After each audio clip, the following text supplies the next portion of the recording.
Bismillahirrahmanirrahim. Assalamualaikum warahmatullahi wabarakatuh. Perkenalkan, nama saya Abel Oktaviana. Saya dari Angkatan 2 Rumah Hiwar. Saya membuat video ini yaitu untuk memenuhi tugas soft skill yang dibimbing langsung oleh Ustazah Damai. Di video kali ini saya akan membahas perihal menyoal fenomena masisir yang bekerja. Sebelum membahas masisir lebih jauh, saya akan membahas masisir itu sendiri. Masisir, mahasiswa Indonesia Mesir, di mana mahasiswa itu mempunyai kewajiban untuk belajar. Nah, selanjutnya latar belakang masisir itu sendiri. Latar belakang masisir itu berbeda-beda. Latar belakang yang saya maksud di sini yaitu bisa ditinjau dari beberapa faktor. Ada faktor ekonomi, faktor hobi, dan lain-lainnya. Yang akan saya bahas di sini yaitu dari sisi faktor ekonomi, di mana masisir ada yang mempunyai ekonomi yang berkecukupan, ekonomi yang rendah, dan ekonomi yang sedang. Masisir yang mempunyai background ekonomi yang rendah, mungkin kebutuhan hidupnya di masisir itu kurang mencukupi, sehingga ia harus mencari cara atau alternatif untuk mencukupi kebutuhan hidupnya selama di Mesir, misalnya bekerja.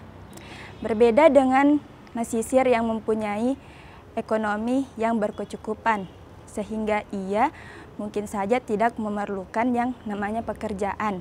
Di masa-masa fokusnya ia harus belajar. Nah, mungkin yang menjadi hal menarik yang akan kita diskusikan, bagaimana sih fenomena masisir yang bekerja itu?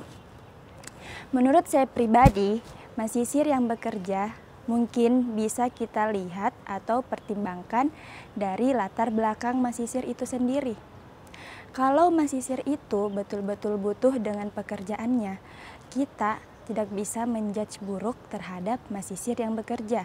Tapi kalau masisir itu tidak butuh-butuh amat dengan yang namanya pekerjaan, maka sebaiknya dikesampingkan sehingga ia bisa lebih fokus dengan pelajarannya. Apalagi sebagai masisir itu mempunyai kewajiban untuk belajar.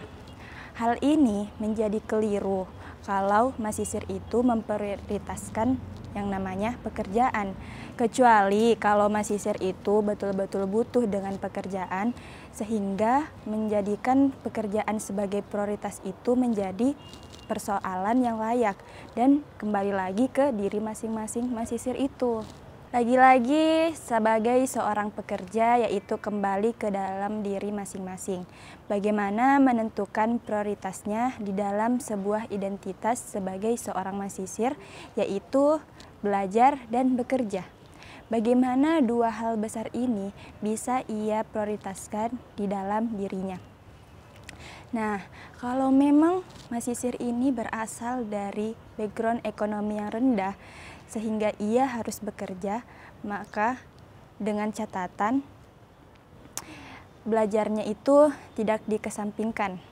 Kalau masisir itu berasal dari background ekonomi yang rendah, sehingga ia harus bekerja, tapi dengan catatan tanpa mengesampingkan belajarnya.